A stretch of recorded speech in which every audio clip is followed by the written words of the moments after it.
here with you guys reading audiobooks. Today we're going to go with chapter number 12 of the book called Atomic Habits. Okay, Atomic Habits. This is chapter number 12, which is going to be talking about the law of least effort. So let's start with it. Let me get ready in all my different channels and let's start. The law of least effort, chapter 12. In his award-winning book, Guns, Games, and Steals, anthropologist and biologist Jared Diamond points out a simple fact: different commitments have different shapes. At first glance, this statement seems continents have different shapes. At first glance, this statement seems rather obvious and unimportant, but it turns out to have a profound impact in human behavior. The primary axis of the Americas runs from both north to south.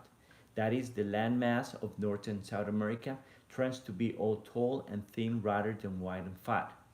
The same is generally true for Africa. Meanwhile, the landmarks that makes up Europe, Asia, and Middle East is the opposite. This massive stretch of land tends to be more east-west shape.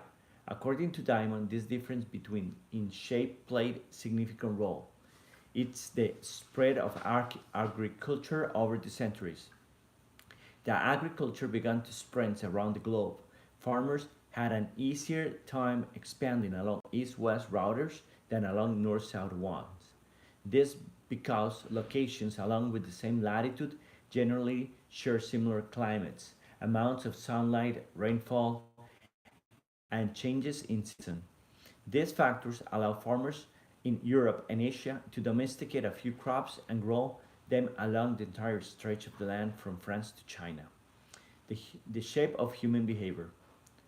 So what I'm seeing right now, it's a map from the whole world and shows that Asia and Europe from east to west, okay? And if you see it in America, goes up to down. And let me explain what it says here in the figure. It says the primary axis of Europe and Asia is east-west. The primary axis of America and Africa is north and south. This leads to a wider range of climates up and down the Americas than across Europe and Asia. As a result, agriculture spreads nearly twice as fast across Europe and Asia than did elsewhere. The behavior of farmers, even across hundreds of thousands of years, was constrained by the amount of friction in the environment. By comparison, the climate varies greatly when traveling from north to south. Just imagine how different the weather is in Florida compared to Canada. You can be the most talented farmer in the world, but it won't help you grow Florida oranges in the Canadian winter. Snow is poor substitute for soil. In order to spread crops along north-south routers, farmers would need to find and domesticate new plants, weather the climate change. As a result, agriculture spreads 2 to 3 times faster across Asia and Europe, and did up and down the Americas. Over the span of the centuries, this small difference had a very big impact, increased food production, allowed for more rapid population growth with more people. These cultures were able to build stronger armies and we were better equipped to develop new technologies. The changes start out small. A crop that spread slightly farther, a population grew slightly faster, but compounded into substantial difference over the time. The spread of agriculture provides an example of the third law of behavior change on global scale. Conventional wisdom holds that motivation is the key to habit change. Maybe if you really wanted it, you could actually do it. But the truth is, our real motivation is to be lazy and to do what is convenient. And despite what the latest productivity bestseller will tell you, this is the smartest strategy, not a dumb one. Energy is precious, and the brain is wired to conserve it whether possible. It's the human nature to follow the law of least effort, which states that when decided between two similar options, people will naturally gravitate towards the option that requires the least amount of work. For example, expanding your farm to the east where you can grow the same crops rather than heading north where the climate is different. Out of all the possible actions we could take, the one is that realize is one that delivers the most value for the least effort. We are motivated to do what is easy. Every action requires a certain number of energy. The more energy requires, the less likely it is to occur. If your goal is to do 100 push-ups per day, that's a lot of energy. In the beginning, when you are motivated and excited, you can muster the strength to get started. But after a few days, such massive efforts feels exhausting. Meanwhile, sticking to the habit of doing one push-up per day requires almost no energy to get started. And the less energy the habit requires, the more likely it is to occur. Look at any behavior that fills up much of your life and see that can be performed with very low levels of motivation. Habits like scrolling out our phones, checking emails, and watching television steal so much time our, because they can be performed almost without effort. They are remarkable convenient. In a sense, every habit is just an obstacle to get what you are really want. Dieting it's an obstacle of getting fit. Meditation it's an obstacle to feeling calm. Journaling is an obstacle for thinking clearly. You don't actually want the habit itself. What you really want is to outcome the habit delivers. The greater the obstacle that is, the more difficult is the habit. The more friction is between you and the desire of the state. This is why it is crucial to make your habits so easy that you will do them whether you don't feel like it. You can make your good habits more convenient. You'll be more likely to follow through on them. But what about all the moments when we seem to do the opposite? If we are so lazy, then how do you explain people accomplish hard things like raising a child or starting a business or climbing a Mount Everest? Certainly you are capable of doing very hard things. The problem is that some days you feel like doing the hard work and some days you feel like giving it. On the top days, it is crucial that you have as many things working in your favor as possible so that you can overcome the challenges life naturally throws your way. The less friction you face, the easier it's going, the easy it is for your stronger self to emerge. The idea behind make it easy is not to only do easy things. The idea is to make it as easy as possible in the moment, to do things that pay off in the long run. How to achieve more with less effort? Imagine you're holding a garden hose that is bent in the middle. Some water can flow through, but not very much. If you want to increase the rate at which water passes through the hose, if you want to, you have two options. The first option is to crank up the valve and force more water out. The second option is to simply remove the bend in the hose and let the water flow through naturally. Trying to pop up your motivation to stick with the hard habits. It's like trying to force water through the bent hose. You can do it, but it requires a lot of effort and increase the tension in your life. Meanwhile, making your habits simple and easy is like removing the bend in the hose. Rather than trying to overcome the friction in your life, you reduce it. One of the most effective ways to reduce friction associated with your habits is to practice environment design. In chapter 6, we discuss environment design as a method of making cues more obvious, but you can also optimize your environment to make actions easier. For example, when you're deciding where to practice a new habit, it is the best to choose a place that is ready along the path of your daily routine. Habits are easier to build when they fit into the flow or life. You are more likely to go to the gym if it's on your way to the work because stopping doesn't add too much friction into your lifestyle.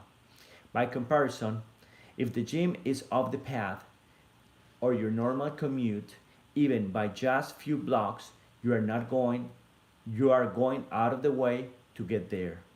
Perhaps even more effective is reducing the friction within your home or office. Too often, we try to start habits in high friction environments. We try to follow a strict diet while we are out to dinner with friends. We try to write a book into a chaotic household. We try to concentrate while using a smartphone filled with distractions. It doesn't have to be this way. We can remove points of friction that hold us back. This is precisely what electronics manufacturers in Japan began to do in 1970s.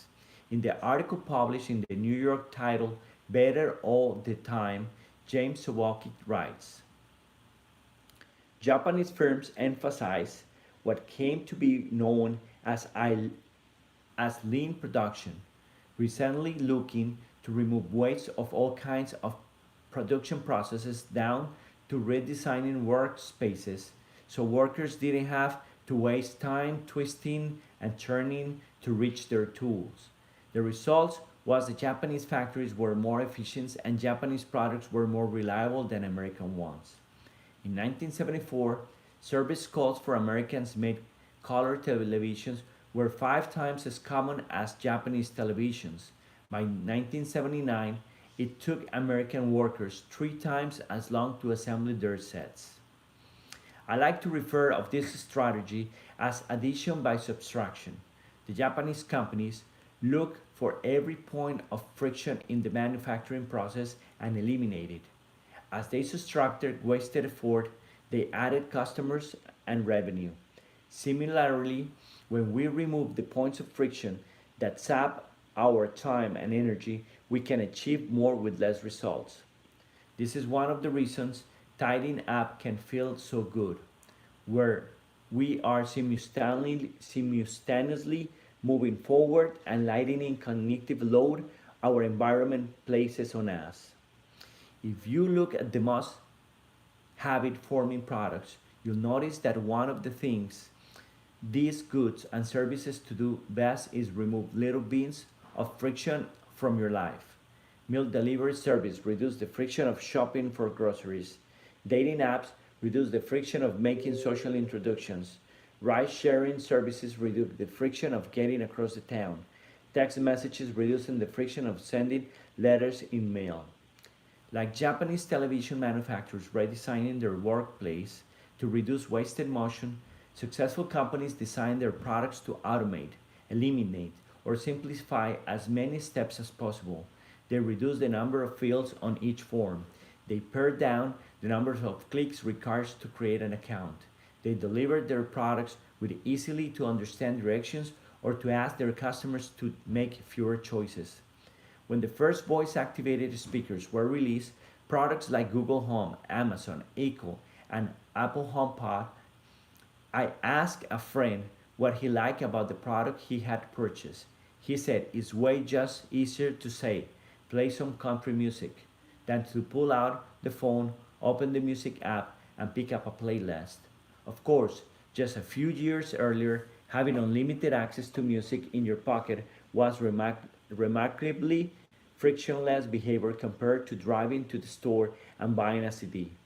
Business is never ending quest to deliver the same results in an easy fashion. Similar strategies has been used effectively by governments. When the British government wanted to increase tax collection in rates, they switched from sending citizens to a web page where the tax form could be downloaded to linking directly to the form. Reducing that step in the process increased the response rate of 19.2% to 23.4%. For a country like the United Kingdom, those percentage points represents millions in tax revenue. The central idea is to create an environment where doing the right thing is easy as possible. Much as the battle of building better habits come down to finding ways to reduce the friction associated with our good habits, and increase the friction associated with our bad ones. Prime the environment for future use. Oswald Nichols is an IT developer of Natchez, Mississippi. He is also someone who understands the power of priming his environment. Nichols dialed in his cleaning habits by following the strategy that refers to as resetting the room. For instance, when he finishes watching television, he places the remote back on the TV stands, arranges the pillows on the couch, and folds the blanket. When he leaves his car, he throws any trash away. Whether he takes a shower, he wipes down the toilet while his showering is warming up. As he notes, the perfect time to clean the toilet is right before you wash yourself in the shower anyway. The purpose of resetting each room is not simply to clean up after the last action, but to prepare for the next action. When I walk into the room, everything is in the right place, Nichols wrote, because I do this day in every room. Stuff always stay in good shape. People think I work hard, but I'm actually really lazy. I'm just proactively lazy. It gives you so much time back. Whether you organize the next action easy. For instance, my wife keeps a box of greeting cards that are pre-sorted by occasion, birthdays, empathy, wedding, graduation, and more. Whether necessarily she grabs an appropriate card and sends it off. She is incredibly good at remembering the cards because she has reduced the friction of doing so. For years, I was the opposite. Some would have a baby and I would think, should I send a card? But then weeks would pass and by the time I remembered to pick up at the store, so it was so late. The habit wasn't easy. There are many ways to prime your environment so it's ready for immediate use. If you want to cook a healthy breakfast, place the skillet on the stove, set the cooking spray on the counter, and lay out any plates and utensils you'll need the night before. When you wake up, making breakfast can be easy. Want to draw more? Put your pencil, pens, notebooks, and drawing tools on top of your desk within easy research. Want to exercise? Set out your workout clothes, shoes, gym bag, and water bottle ahead of time. Want to improve your diet? Chop up a ton of fruits and vegetables on weekends and pack them in containers so you have an easy access to healthy, ready to eat options during the week. These are simple ways to make the good habit the path of least resistance. You can also invert this principle and prime the environment to make bad behaviors difficult. If you find yourself watching too much television, for example, then unplug it after each use. Only plug it back in if you can say out loud the name of the show you want to watch. This setup creates just enough friction to prevent meaningless viewing. If that doesn't do it, you can take it a step further. Unplug the television and take the batteries out of the remote after each use, so it can take extra 10 seconds to turn it back on. And if you are really hardcore, move the television out of the living room and into a closet after each use. You can be sure you'll take it out when you really want to watch something. The greater the friction, the less likely the habit. Whether possible, I leave my phone in a different room until lunch. When it's right next to me, I'll check it all the morning and no reason at all.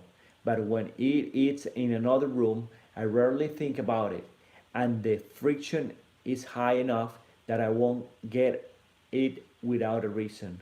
As a result, I get 3 to 4 hours each morning when I can work without interruption.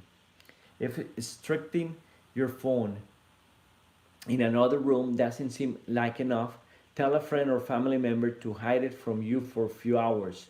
Ask a coworker to help you at their desk in the morning and give it back at lunch. It is remarkable how little friction requires to prevent unwanted behavior. When I hide beer in the back of the fridge where I can see it, I drink less. When I delete social media apps on my phone, it can be weeks before I downloaded them again and log in. There's tricks and unlikely the curb and true action. But for many of us, a little bit of friction can be the difference between sticking with good habit or sliding into a bad one. Imagine the cumulative impact of making dozens of the changes and living in the environment designed to make the good behaviors easy and the bad behaviors harder. Whether you are approaching behavior change as an individual, a parent, a coach, or a leader, we should ask ourselves the same questions. How can we design a world where it can easy to do what's right, redesign your life so the actions that matter most are the actions that are easiest to do. Chapter summary. Human behavior follows the law of least effort. We will naturally gravitate towards the option that requires the least amount of work. Create an environment where doing the right thing is easy as possible. Reduce the friction associated with good behaviors. When friction is low, habits are easy. Increase the friction associated with bad behaviors. When friction is high, habits are difficult. Prime your environment to make future actions easier. Okay, guys, we're just done with chapter number 12. Thank you very much for watching. And don't forget, if you like these videos or you want to buy the actual book, it's in my comments. Thank you so much and have a blessed day.